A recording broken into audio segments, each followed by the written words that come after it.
Subscribe பண்ணுங்க. அப்படியே பக்கத்துல இருக்க பெல் ஐகானையும் பிரஸ் பண்ணுங்க. இதுவரை என்ன பார்க்க போறோம் அப்படின்னா, மிதுன ராசியில பிறந்தவனுக்கு 2025ஆம் ஆண்டு மே மாத ராசி பலன்களை பத்தி நம்ம தெளிவா பார்க்க போறோங்க.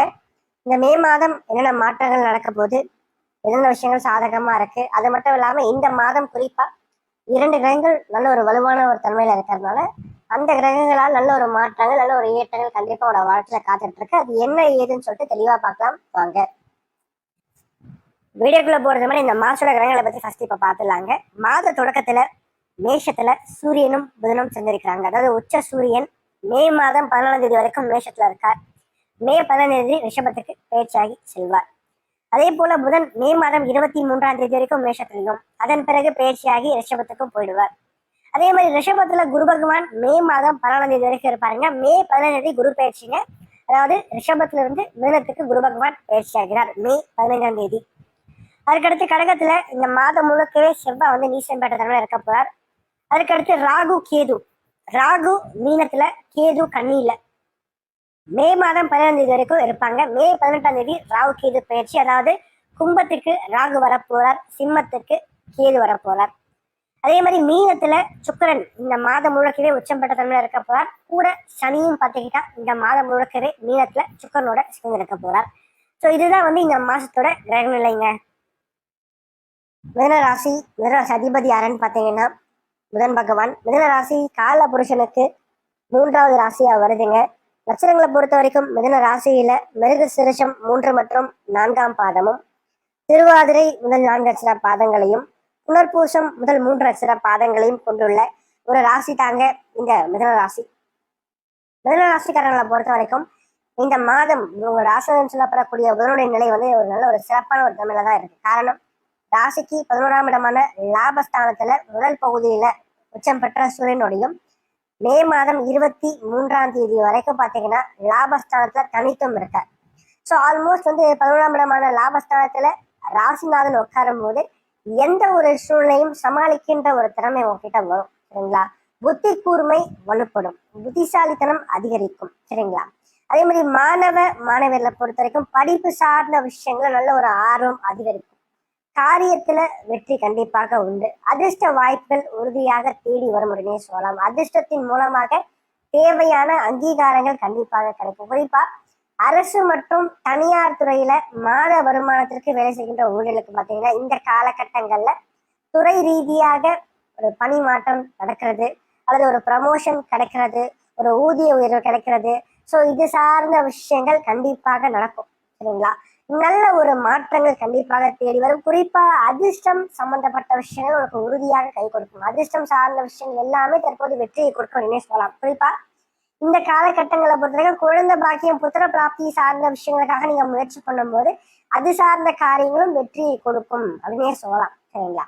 அது மட்டும் இல்லாம லாபஸ்தானம் வருமானத்தை தருகின்ற இடம். ஸோ அந்த இடத்துல ராசிநாதன் உட்காரும் போது எதையுமே கொஞ்சம் அதிகமா, அதாவது ஒரு சின்னதா யோசிக்க மாட்டீங்க, எதையுமே பெருசா யோசிப்பீங்க. சரிங்களா? லைஃப்ல வந்து அடுத்து என்ன பண்ணலாம், எதையுமே வந்து ஒரு பெரிய ஒரு கோல் நம்ம அச்சீவ் பண்ணணும்னு சொல்லிட்டு ஒரு கோலை ஃபிக்ஸ் பண்ணி அதை நோக்கி ஓட ஆரம்பிப்பீங்க. சரிங்களா? அதே மாதிரி லாபங்கள் அதிகமாக வரும். வியாபாரம் செய்யறவங்களுக்கு இந்த செய்கின்ற தொழில்ல இந்நாள் வரைக்கும் இருந்த வந்து ஒரு மந்தத்தன்மை கண்டிப்பாக மாறுங்க. அவர்களுக்கு வருமானம் கண்டிப்பாக அதிகரிக்க ஆரம்பிக்கும். நல்ல ஒரு லாபங்கள், நல்ல ஒரு இயக்கங்களை கண்டிப்பா பார்க்க முடியும். ஏன்னா 10ஆம் இடத்துல சனி சுக்கிரன் ராகுனுடைய ஆதிக்கங்கள் இந்த மாதத்துல இருக்கு. இப்போ பொதுவா 10ஆம் இடத்துல எத்தனை கிரகங்கள் இருக்கோ அந்த அளவுக்கு வலுவை சேர்க்கும் அந்த அமைப்பு.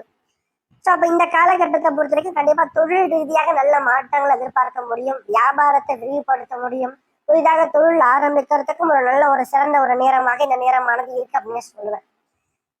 அதற்கு அடுத்து வந்து பாத்தீங்கன்னா 10ஆம் அதிபதி 12ல மறையறதுனால பிறந்த இடத்தை விட்டு வெளிநாடு போயிட்டு அங்க வந்து நீங்க வந்து ஒரு ஜாப்காக ட்ரை பண்ண போறீங்க அப்படின்ற பட்சத்துல இப்ப ட்ரை பண்ண கண்டிப்பா கிளிக் ஆகும்.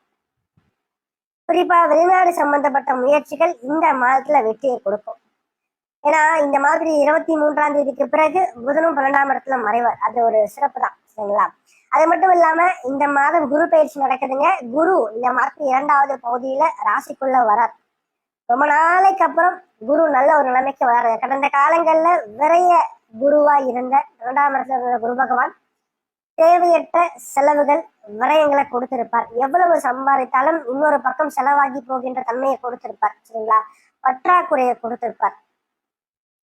ஆனா இந்த குரு வந்து யோகத்தை தர போறா அப்படின்னு சொல்லலாம். குறிப்பா திருமணம் சம்பந்தப்பட்ட விஷயங்கள் யாருக்கெல்லாம் வந்து தாமதமாகி கொண்டிருக்கிறதோ அல்லது திருமணம் அதாவது 30 வயசு ஆயிடுச்சு இன்னும் திருமணம் ஆகல அப்படின்னு சொல்லிட்டு வருத்தப்பட்டவங்க இந்த காலகட்டங்கள்ல குருபலம் வந்துருச்சுங்க. நிச்சயமா அடுத்த ஓராண்டுக்குள்ள திருமணம் நடந்து முடியும். ஸோ அதற்கான முயற்சிகள் தற்போது எடுக்க முடியும். அதே மாதிரி ரொம்ப நாளா வரம் தேடிட்டே இருந்திருப்பீங்க, இப்ப டக்குன்னு வந்து பாத்தீங்கன்னா முடிஞ்சிடும். சரிங்களா? அது மட்டும் இல்லாம காதல் வாழ்க்கையை பொறுத்த வரைக்கும் நன்றாக இருக்கும்.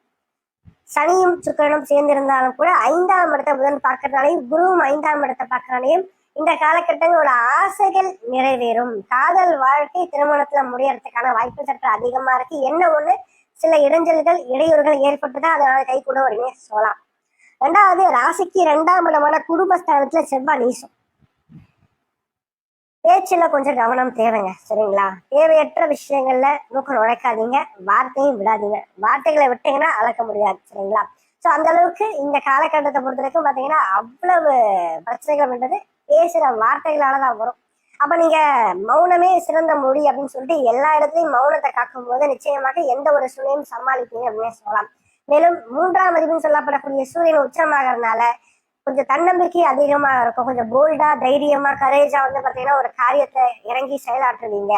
இந்த இடத்துல பாத்தீங்கன்னா சில சமயங்கள்ல தலைகணம் அப்படின்ற விஷயங்கள் அப்பப்ப எட்டி பார்க்கும். அதை மட்டும் கொஞ்சம் பார்த்துக்குங்க.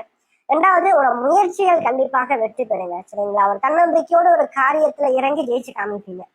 அதுக்கடுத்து ராசிக்கு 3ஆம் இடத்துல இந்த மாதம் 2வது பேர்ல கேது வருவார். கேது வந்து உபதேசனத்துக்கு வரதும் பாக்கியத்துல ராகு குருனுடைய பார்வையில இருக்கிறதும் நல்ல ஒரு உன்னதமான ஒரு தன்மையை கொடுக்கும். தந்தை சார்ந்த வழியில நல்ல ஒரு முன்னேற்றத்தை கொடுக்குங்க. தந்தையால் நல்ல ஒரு ஆதாயங்கள் கண்டிப்பாக உண்டு. அது மட்டும் இல்லாம இந்த காலகட்டத்தை பொறுத்த வரைக்கும் ஒரு சிலருக்கு தந்தையினுடைய ஆரோக்கியத்துல மட்டும் கொஞ்சம் அக்கறை எடுத்துக்கிட்டா சிறப்பா இருக்கும். எல்லாருக்கும் கிடையாது, ஒரு சிலருக்கு மட்டுமே. சரிங்களா? அதற்கு அடுத்து லக்னத்துக்கு 6ஆம் அதிபதினு சொல்லப்படக்கூடிய செவ்வாயும் 8ஆம் அதிபதினு சொல்லப்படக்கூடிய சனியும் 10ஆம் இடத்துல சனி உட்காந்துருக்காருங்க. 6ஆம் அதிபதி பலவீனம் அடையறதுனால கடன், நோய், எதிரி சார்ந்த விஷயங்கள் விலகும்.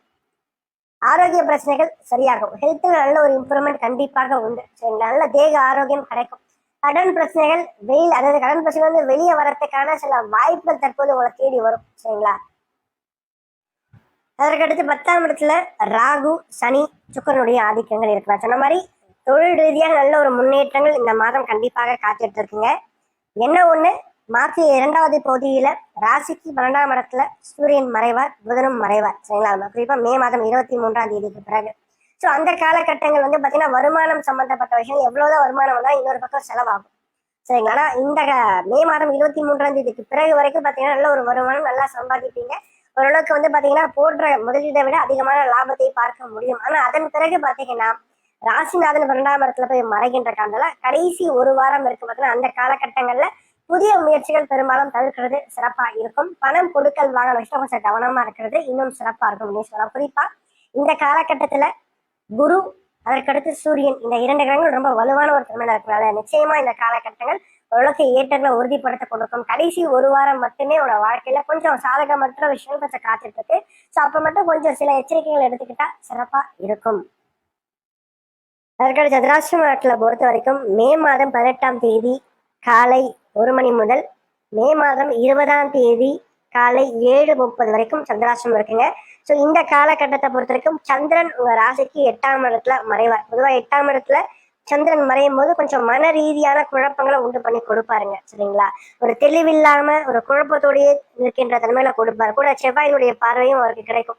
ஸோ இந்த நாட்கள்ல அப்படி இருக்கும் குடும்பம் சார்ந்த விஷயங்கள், ஃபேமிலி லைஃப் சார்ந்த விஷயங்கள் கொஞ்சம் விட்டு கொடுத்து போகணும். பேச்சுல கொஞ்சம் கனிவு கொஞ்சம் தேவை. அது மட்டும் இல்லாம கோபத்தை கொஞ்சம் குறைச்சிக்குங்க. முன்கோபம் சார்ந்த விஷயங்கள், முன் யோசனை இன்றி செய்கின்ற சில விஷயங்கள் கண்டிப்பாக நடக்கும் இந்த நாட்கள்ல. ஸோ அப்ப இந்த நாட்கள்ல மட்டும் கொஞ்சம் எதுலையுமே ஒரு பொறுமை, ஒரு நிதானம் அப்படின்ற விஷயம் கொஞ்சம் அதிகமா நீங்க வளர்த்துக்கிட்டீங்கன்னா நிச்சயமாக வாழ்க்கை சிறப்பா இருக்கும். மேலும் தகவலுக்கு எங்க சேனலை மறக்காம சப்ஸ்கிரைப் பண்ணுங்க. நன்றி.